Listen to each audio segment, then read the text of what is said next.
Короче, у меня какая-то фигня с ухом.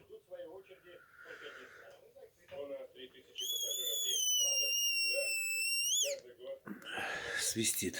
Если закурить, наверное, но у меня сигарет нету, то пойдет дым из уха, потому что я воздух набираю, затыкаю и пытаюсь его выдуть через нос.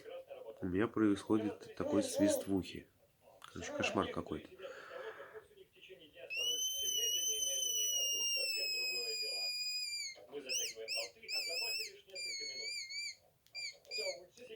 А вам слабо?